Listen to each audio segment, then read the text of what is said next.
ಪರಿಹಾರಕ್ಕೆ ಶಾಸಕ ಡಾಕ್ಟರ್ ಚಂದ್ರು ಲಮಾಣಿ ಆಗ್ರಹ. ಬುಧವಾರ ನಡೆದ ವಿಧಾನಸಭಾ ಅಧಿವೇಶನದಲ್ಲಿ ಅತಿವೃಷ್ಟಿಯಿಂದಾಗಿ ಶಿರಹಟ್ಟಿ ವಿಧಾನಸಭಾ ಕ್ಷೇತ್ರದ ವ್ಯಾಪ್ತಿಯಲ್ಲಿ ಸಾವಿರಾರು ಎಕರೆ ಹೆಸರು, ಮೆಕ್ಕೆಜೋಳ ಹಾಗೂ ಇನ್ನಿತರೆ ಬೆಳೆಗಳು ಹಾಳಾಗಿವೆ. ಕಾರಣ ತಕ್ಷಣ ಅತಿವೃಷ್ಟಿ ಪೀಡಿತ ಪ್ರದೇಶವೆಂದು ಪರಿಗಣಿಸಿ ಹಾನಿಗೊಳಗಾದ ರೈತರಿಗೆ ಎಕರೆಗೆ 25 ರಿಂದ 30 ಸಾವಿರ ರೂಪಾಯಿ ಪರಿಹಾರವನ್ನು ನೀಡಲು ಕ್ರಮ ಕೈಗೊಳ್ಳಬೇಕು ಎಂದು ಸಭಾಧ್ಯಕ್ಷರ ಮೂಲಕ ಶಾಸಕ ಡಾಕ್ಟರ್ ಚಂದ್ರು ಲಮಾಣಿ ಮನವಿ ಮಾಡಿದರು. ವರದಿ ನಾಗರಾಜ ಹಣಗಿ, ಪ್ರಜಾಧ್ವನಿ, ಲಕ್ಷ್ಮೇಶ್ವರ. ಗದಗ ಜಿಲ್ಲೆಯಲ್ಲಿ ಸುಮಾರು 15 ದಿನದಿಂದ ಬಹಳಷ್ಟು ಮಳೆ ಆಗ್ತಿರೋದ್ರಿಂದ ಅಲ್ಲಿರುವಂತ ರೈತರಿಗೆ, ವಿಶೇಷವಾಗಿ ಶಿರಹಟ್ಟಿ ಮತಕ್ಷೇತ್ರದಲ್ಲಿರುವಂತ ರೈತರಿಗೆ ಆ ಬೆಳೆಯೆಲ್ಲ ನಾಶ ಆಗಿರೋದನ್ನ ನಾವೆಲ್ಲ ನೋಡ್ತಾ ಇದ್ವಿ.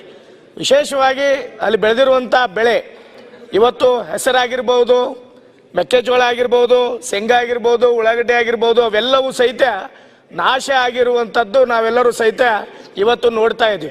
ಎಷ್ಟರ ಮಟ್ಟಿಗೆ ಇವತ್ತು ಮಳೆ ಬಿದ್ದಿದೆ ಅಂದರೆ ಭಾಳ ದೊಡ್ಡ ಪ್ರಮಾಣದಲ್ಲಿ ಬೆಳೆನೇ ನೋಡ್ಲಿಕ್ಕೆ ಆಗೋದಿಲ್ಲ. ಇವತ್ತು ಹೆಸರು ಬೆಳೆದಿರುವಂಥ ಎಷ್ಟು ಜನ ರೈತರು ಬೆಳೆದಿದ್ದಾರೆ, ಇವತ್ತೇನಾಗಿದೆ ಅಂದರೆ ಅಲ್ಲಿ ಆ ಹೆಸರು ಕಟಾವು ಮಾಡುವಂಥ ಮೆಷಿನ್ ಹೋಗದೇ ಇರುವಂಥ ಪರಿಸ್ಥಿತಿ ಆಗ್ತಾ ಇಲ್ಲ. ಅದ್ರ ಜೊತೆಯಲ್ಲಿ ಆ ಹೆಸರು ಬೆಳೆದಿರುವಂಥ ರೈತರು ಆ ಹೆಸರು ಮತ್ತೊಂದು ಬಾರಿಗೆ ಮೊಳಕೆ ಹುಟ್ಟಿರುವಂಥದ್ದನ್ನು ನಾವು ಇವತ್ತು ನೋಡ್ತಾ ಇದ್ವಿ. ಹಾಗಾಗಿ ಆ ಏನು ಅತಿವೃಷ್ಟಿಯಿಂದ ಬೆಳೆ ಹಾನಿ ಆಗಿರುವಂಥ ರೈತರಿಗೆ ಆದಷ್ಟು ಬೇಗನೆ ಆ ಪರಿಹಾರವನ್ನು ಘೋಷಣೆ ಮಾಡಬೇಕು ಮತ್ತು ಅವರಿಗೆ ಒಂದು ಎಕರೆಗೆ ಸುಮಾರು 25 ರಿಂದ 30 ಸಾವಿರ ರೂಪಾಯಿಯಷ್ಟು ಪರಿಹಾರವನ್ನು ಘೋಷಣೆ ಮಾಡಿ ಅವರಿಗೆ ಆದಷ್ಟು ಬೇಗನೆ ಕೊಡಬೇಕಂತೇಳಿ ತಮ್ಮ ಮುಖಾಂತರ ಸರ್ಕಾರಕ್ಕೆ ಮನವಿಯನ್ನು ಮಾಡ್ತಾ ಇದ್ದೀನಿ.